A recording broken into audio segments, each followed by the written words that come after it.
Every single NHL season, we see multiple players breaking out into major roles, and today I want to go through every single NHL team and predict my one breakout player from each. These could be prospects that break into the NHL, even players that are NHLers that I think will have massive career years that I think are going to be breaking out in major ways. So make sure you guys watch till the end as we go through every single team and my breakout picks for each, and hit that subscribe button if you're new for more hockey content and rankings just like this all throughout the offseason as we cover basically anything you can think of. Now today we're just going to go through the teams in random order, and let's start out with the Vegas Golden Knights. The team that has a couple options I would say for breakout picks, but one player that really intrigues me is Kaden Korczak out of the D-Corps, who is somebody that just recently signed a pretty decent extension, taking him to at least $3 million for Vegas on a multiple year deal, which I find fascinating because he hasn't had a major role up until now. And yeah, signed a 4-year contract at $3.25 million, which is interesting because he only played 40 games this last season. Didn't even play half of them for Vegas. Got 10 assists for 10 points. I thought looked pretty good in those games, pretty responsible for his size.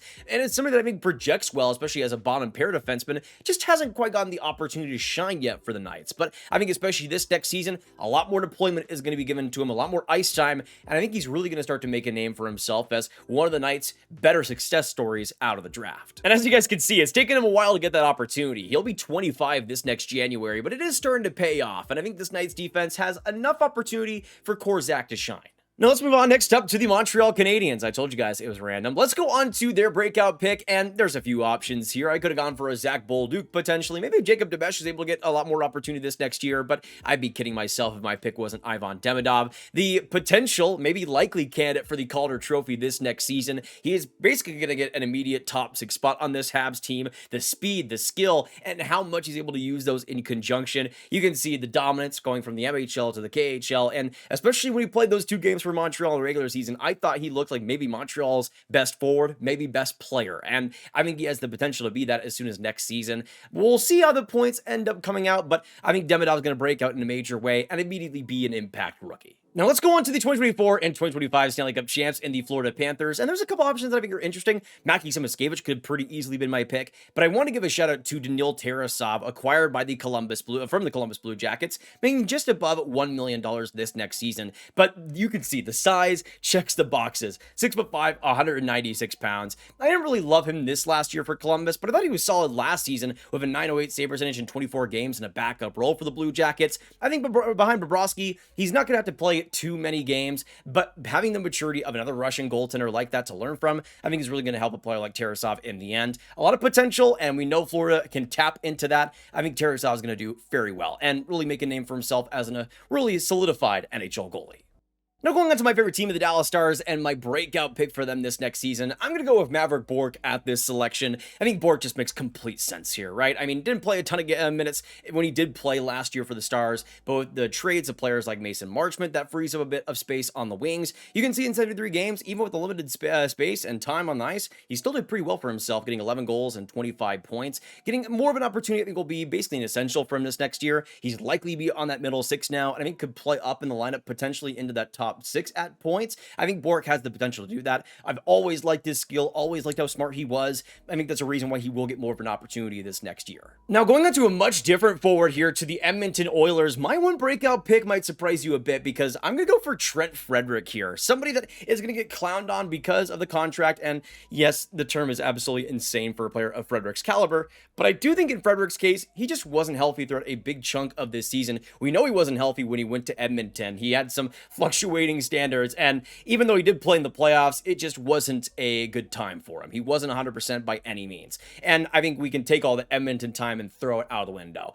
I think this next year, though, in a complementary role with some of Edmonton's best centers, I think Frederic is going to do well in those positions. Be kind of like your Evander Kane replacement, really being a bang and crash, pretty simplistic forward. The big thing that I want to see more of him is more assertion with that physical size, be even more of a physical body because he has the potential to be that, just hasn't been able to fully unlock that standard. But I think in Edmonton, you'll feel that Evander Kane role, will be told to keep the game simple, and I think he will, getting around 40, 50 points, maybe even having a career high if he plays in that top 6. I could have gone for Matthew Savoy potentially, but I just have more of a feeling that a player like Frederic's going to get higher in the lineup when it's all said and done, and likely score a lot more points because of it. Now let's go into the Philadelphia Flyers, and my one breakout selection for them, I'm going to go here with Trevor Zegras, and it's not really going out on a limb by any means, but I think in Zegras' case, he's the rebound candidate, I think he is the breakout candidate here for Philly. They traded for him for a reason. They see him as a big-time forward on this team. Whether that's as a center or a wing is still a little bit out in the jury right now, but I think he's going to get a massive opportunity no matter which position he ends up playing. Unfortunately, these last couple of seasons have just been brutal because of the health issues and the weird deployment he's had in Anaheim. Not having a good situation and relationship with Grave Cronin whatsoever has certainly hurt his stock. But you can see before that, in his first 2 full NHL seasons, he got back-to-back 60-plus years points-wise. He, to me, just brings so much skill, and that, I think, will eventually shine through in Philly, especially with the opportunity. They're going to be giving him all the opportunity in the world. I think Zegras is going to make the most of it and hopefully become even better of a two-way player, which I think he improved upon over the course of this last season, just hasn't really gotten the credit for it yet. Now on to the St. Louis Blues, and we talked about Ivan Demidov as a big Calder candidate for this next year. Let's go on to Jimmy Snuggerud, who I think is going to be a big breakout candidate, somebody that I think is going to be pretty immediately in a top 6 role on that right wing, and is going to be scoring a ton of points because of it. In St. Louis, as a pretty competent team, especially up the center of the ice, they're going to have a lot of options to work with, but I just see Thomas and Jimmy Snuggerud as just 2 perfect fits together for this next year, and you can see what he was capable of when he stepped into the NHL lineup, both the regular season and the playoffs, being a pretty impactful score already. I think in Snuggerud's case, though, just how smart he is positionally, how good that goal scoring and shot is, he's going to find the opportunities, and he's going to score on them pretty consistently. Now, going on to the New York Rangers, and this is one that I kind of went back and forth on because there's quite a few options that I think are pretty similar. You could have a player like a Gabe Perreault, even though I think he has 1 year in the AHL left before he's onto the Rangers. You could have who they just acquired in the K'Andre Miller deal in Scott Morrow, potentially, though I think he also is in the AHL to start things out. The one player I'm more confident in playing NHL minutes consistently is Brendan Othmann, especially compared to a Perreault. Othmann's time has started to come, and if he isn't in the NHL this next year, I think you really have to start worrying about him as a former 16th overall pick. But at 22 years old, he's somebody that has had some decent AHL seasons, had some good scoring down there, just needs to improve himself more in the NHL. And this last year, only had 2 assists for 22 games, but I think he's going to get more of an opportunity, especially in the power play. Here's hoping, because I think that's where Othmann is at his best. But especially with the Kreider trade, that to me is a big thing that I think will lead to Othmann getting more minutes, kind of replacing him in that role as that big-time goal scorer. We'll see what happens, but I think for Othmann, this next year is kind of the put-up or shut-up time, and I'm hoping he puts up some numbers. Now, going on to the Vancouver Canucks and my breakout pick for them, I have Elias Pettersson. Which Elias Pettersson? You will never find out, except for in a couple of seconds when I put up the defenseman, Elias Pettersson. Yeah, I would love for the center, Elias Pettersson, to break out and have the best season he's ever had, but at this rate, it just doesn't feel like that's going to happen again. Defenseman Elias Pettersson, though, I have a lot of confidence in this next season. As a big size, great skating defenseman, I've always liked him dating back to his draft year, and I thought he was a great fit for the Canucks, name aside. And he's somebody that's grown really well into that system, especially at the AHL level this last year. I thought looking really solid in a more defensive role, and also got to play at the NHL, and I thought looked right at home there, even though he didn't put up a ton of points or anything. He played 28 games, and I thought looked pretty good. This next season, I think he's going to be a full-timer in the NHL, being a big part of that defense, to start out maybe on that bottom pair, maybe working his way up in terms of the minutes played. I think Pettersson is going to surprise a lot of folks and be a really good under-the-radar defenseman on that Vancouver team. Now let's go to the Tampa Bay Lightning, and this is another team that doesn't have too many options, so I do have to get a little bit creative, but I love getting creative here because my breakout pick for them is going to be Gage Gonsalves, who is somebody that I think has gone a little bit under the radar as a former second rounder in 2020. Somebody that this last year got a lot more of an opportunity in the NHL, and maybe this last year was his breakout season, but I still think Gonsalves has a little bit more to go in his game. You see in 60 games actually, got 8 goals, 20 points in the regular season, but I thought looked really good in the playoffs. In 5 games, got a goal, 4 points, and it looked pretty solid there. I think Gonsalves, he's going to be somebody that I'm really keen on watching this next season. I think he's going to get a lot more of an opportunity with the lack of depth on that Tampa roster, be a full-time NHLer, and maybe even pop a few goals on that middle six too. I like him quite a bit still, and I think might fly under the radar with all the other kind of depth players that Tampa Bay has available.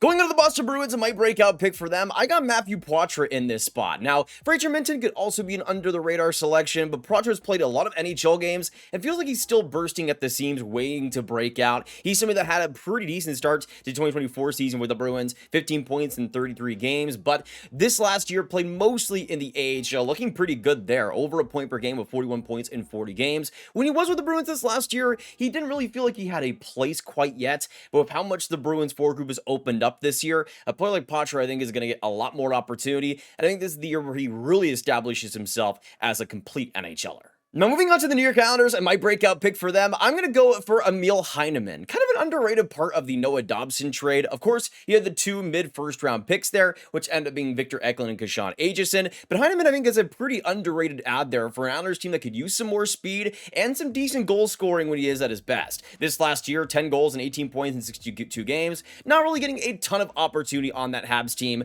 but I think especially in this Islanders system, I could see him getting more consistent middle 6 minutes and maybe some more power play time, but the speed and the skill is on display. It's just about putting it together. But I could see Heineman having a pretty solid season, maybe in the 30-point range, and really establishing himself as a decent part of that Islanders offense. Now on to the Colorado Avalanche, and I'm going to be honest, there weren't a lot of options because most of their great players are already fully established, but I wanted to go for Sam Belinsky in this spot, who I think has already broken out in a decent way, but I think is going to continue to just get better and better from here on out. Kind of like a mini Cale Makar in terms of the style that he presents. He's somebody that is just a great puck carrier, and you see in 76 games this last year, got a full-time role in the NHL, getting 5 goals and 15 points. But I think Belinsky is going to get more time on ice, be dependent upon a little bit more, but as somebody that was undrafted and really worked his way up, he's been a big part of this Avs defense and a big reason why they've retooled so much over the past couple of seasons. Now we go into the Washington Capitals, and my breakout pick for them is going to be Ryan Leonard. Not really much of a surprise, but the Caps have a lot of options in this range. Leonard, though, is by far the easiest candidate to talk about. Of course, as a former 8th overall pick, he didn't really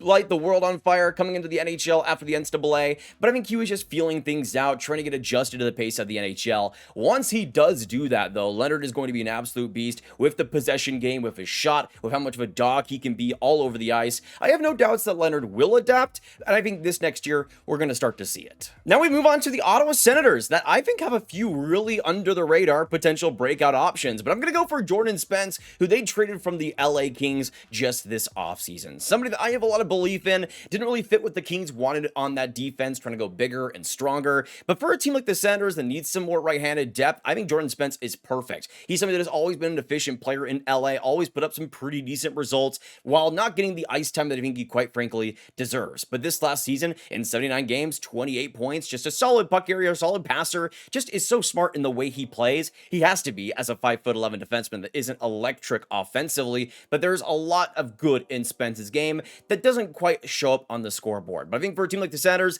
they need younger puck movers like this on the right side. Spence is going to check a lot of boxes and a lot of good ones the Sens need.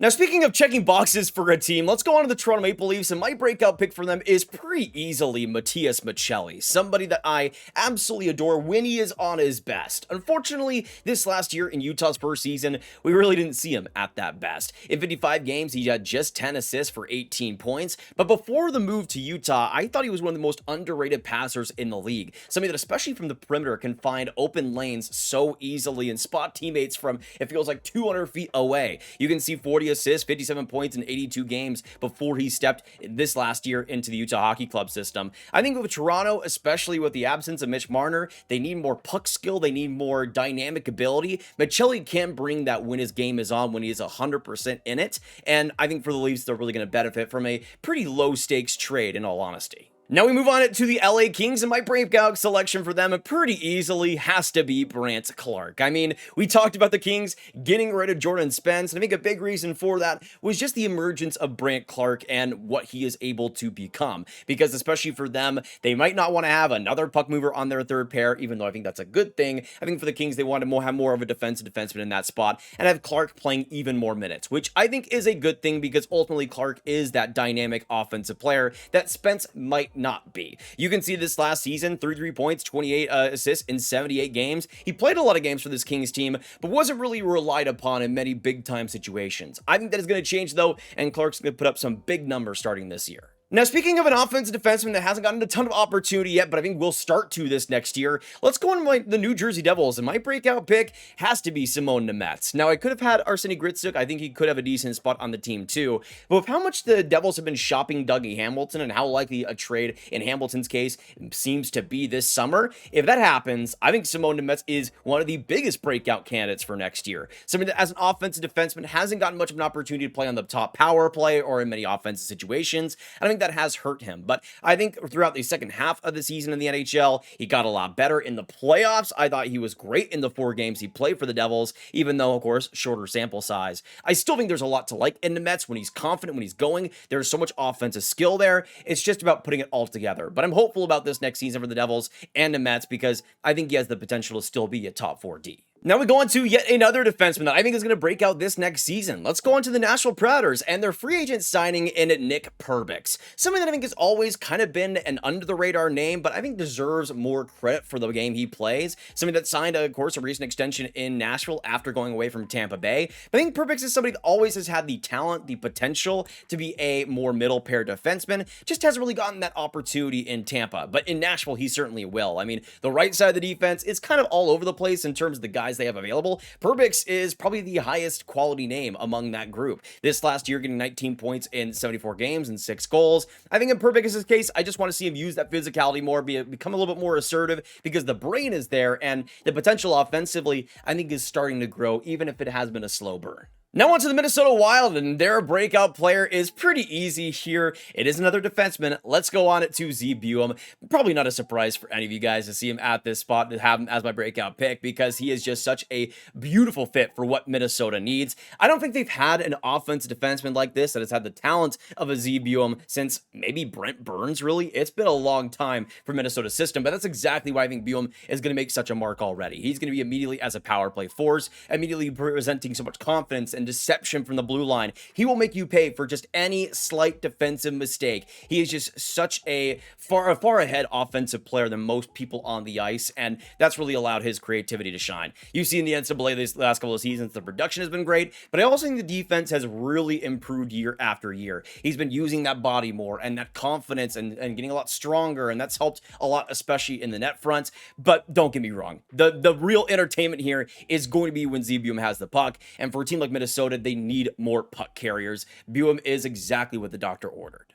On to the Carolina Hurricanes, and I think there's a couple of really interesting options here. Jackson Blake being even better. Logan Stankoven could improve. Alexander Nikishin is a big-time rookie next season. Will be very exciting to watch. But my big breakout pick is Keandre Miller. The potential has always been there, but in terms of some of the decision-making and some of the plays against high pressure, it seems like Keandre Miller kind of always comes up a little bit disappointing defensively. I think he's always had some decent offensive skill, great skating ability, of course, and when he is using his body well, has great physical traits to build upon. It's just about the implementation. But I think in the Kane system, with all the other options they have to work with, I think Keandre Miller is going to feel a lot more comfortable, and ultimately, I think that'll be good for his career. And hopefully, this next year, he'll have the best season of his career so far. Onto the Seattle Kraken, there weren't really many options that I really would have in this position. Berkeley Cotton I was tempted to have, but I think more likely he'll be in the AHL this next season. I mean, Capo Caco, I just will have Capo Caco. I'll have any excuse to talk about Capo Caco at all. But you guys see, since he was traded to Seattle,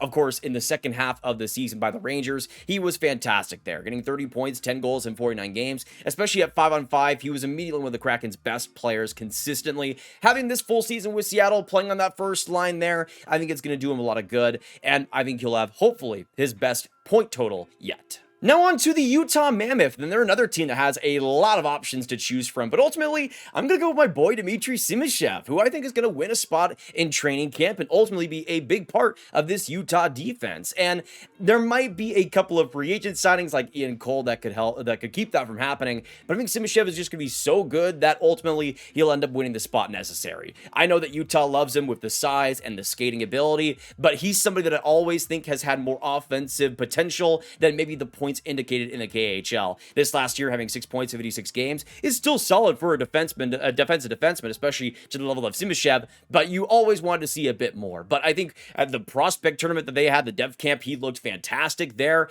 I think just ultimately he's going to be a really under-the-radar name for Utah that wins a spot, plays a ton of minutes, and does really good there immediately.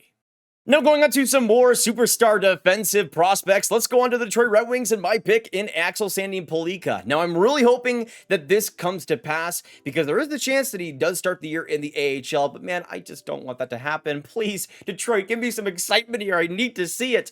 Other than that, I could see potentially guys like Carter Mazer winning a spot in training camp if Axel Sandin Pellikka doesn't end up making it, but I just want him to because ASP is something that Detroit is desperately missing. Electricity, high-octane offense, a guy that can skate like the wind and make it look so graceful, especially in transition. I just absolutely adore this guy. Maybe it would be best for him to get some more seasoning in the AHL, and maybe it's a little bit selfish to want him immediately, but dang it, I want him immediately. Now we go into another younger player here from the 2023 NHL draft. Onto the Buffalo Sabres. My breakout pick for them is going to be Zach Benson. Somebody that just shouldn't have been drafted 13th overall and continues to defy that. He's somebody, though, that I do think is going to provide a lot more offense than he has in these first couple of seasons. I think in these first couple of NHL years, he's been just treading water. And at his age, that's still incredibly impressive. And the defensive game has been a marvelous thing to watch. But I think getting that goal scoring going, especially getting that knack for the net, getting a little bit more greasy, and getting those greasier points, I think is going to be a really big thing for Zach Benson going forward. That's something in his game that was amazing at the junior level that hasn't quite transitioned perfectly yet.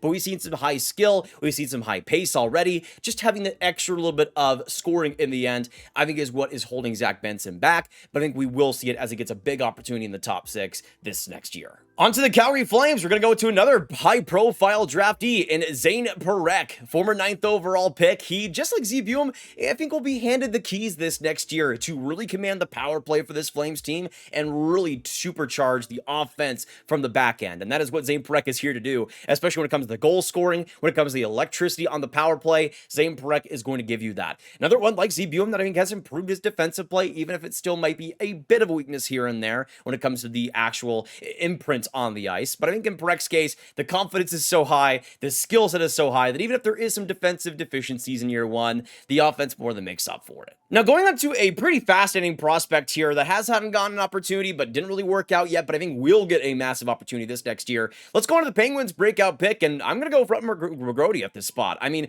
it makes a ton of sense, especially if the Penguins end up trading Brian Rust. That's even more opportunity on the wings, but I think there is a pretty easy slot for McGrody to play immediately top 6 minutes as a wing next year for the Penguins. They're trying to go full tank. They're trying to go full youth. And I think McGrody is going to benefit from that immediately playing with a Crosby or a Malkin. It's interesting because he won a spot immediately with the Penguins, didn't look good at all, then got sent down to the AHL, didn't look good at all there to start out, but then in the second half, really started to figure things out, really started to get that scoring going, started to look a lot faster, a lot more adjusted to the pro pace, and that ultimately led to a lot more success. I think he's a lot more ready this next year for the NHL than he was before, and I think he's going to have just a solid, under-the-radar rookie year. Onto the Columbus Blue Jackets. My breakout pick for them is going to be someone you might not expect, but I'm going to go for Jet Greaves in net. And he might not be the biggest name out there as an undrafted guy, but just look at the work he has put in over these last few years. I mean, somebody that, especially this last year in the AHL, a .920 save percentage in 40 games and a .938 save percentage in 11 games for the Blue Jackets this last year. He was somebody that in those last couple of weeks of the season was really the main reason the Blue Jackets were holding on in that playoff race and were just a point away from a playoff spot. He was marvelous. And even though I don't think he'll be the starter for Columbus this next year, I think the games played are going to be pretty close because of how really underrated he is. I think he's going to make a big splash for Columbus and make that goaltending a little bit better than it would have been. On to the Winnipeg Jets, a team that, of course, without Nikolai Ehlers is going to have some more opportunity on the left wing, which is why I think Cole Perfetti is finally going to break out like I want him to. I feel like I've probably had him on this list for Winnipeg for like the past 3 years or something, but it's because I still adore this player. Incredibly smart, and this last year got his first 50-point season. 50 points in 82 games, and of course had that massive one game in the playoffs, which put him on the map. But I think in Perfetti's case, getting even more consistent, being somebody that can be a definitive top 6 piece is going to be the big difference year to year. I really do think that Perfetti still has a ton of talent, a ton of smarts in him, and I just want to see him be a little bit more consistent on the ice, show a little bit more effort, and if that happens, I think he can really cement himself as a top 6 forward. But let's keep going on to the Chicago Blackhawks, who have a ton of options in terms of the breakouts for this next year. But ultimately, my number one pick is going to go to Sam Rinzel, somebody that I have enjoyed so much over the past year, especially seeing the growth in his game for the University of Minnesota, and of course, how he was able to play in the 9 games he played for the Blackhawks at the end of the year, getting 5 assists for 5 points. But points aside, he looked extremely confident, like he had been playing in the NHL for 10 years already, commanding the ice and leading by example. And I think especially for a Blackhawks team that needs presences like him, needs established forces, I think Rinzel's going to come in as a rookie and look like not a rookie. He's going to look immediately like a top 4 defenseman for them, and that's something they desperately could use and will need this next year. Now let's go on to, in my opinion, the best prospect pool in the NHL in the San Jose Sharks, which means that there's quite a few options to work with pretty much every single year. But this year, I'm going to go with Yaroslav Askarov. Now, I could have Michael Misa in this spot. I would love to have him too, but I think it's kind of 50-50 right now, whether he plays in the NHL or potentially goes to college next season, which would be a ton of fun. In Askarov's case, though, I don't have many doubts that he'll be as an established NHL starter this next year for San Jose. Nedeljkovic, I think, will play a decent amount of games, but I think Askarov's going to get the net and will get the opportunity to start things out. At 23 years old, he's been one of the best goaltending prospects for a long time now, and this last year, he was up and down in the NHL level, but was really able to establish himself as one of the AHL's best goaltenders, a .923 save percentage in 22 games, and a .935 save percentage in 6 playoff games. Now is Askarov's time. I want to see him fully break out, and I'm hoping 2026 is the year.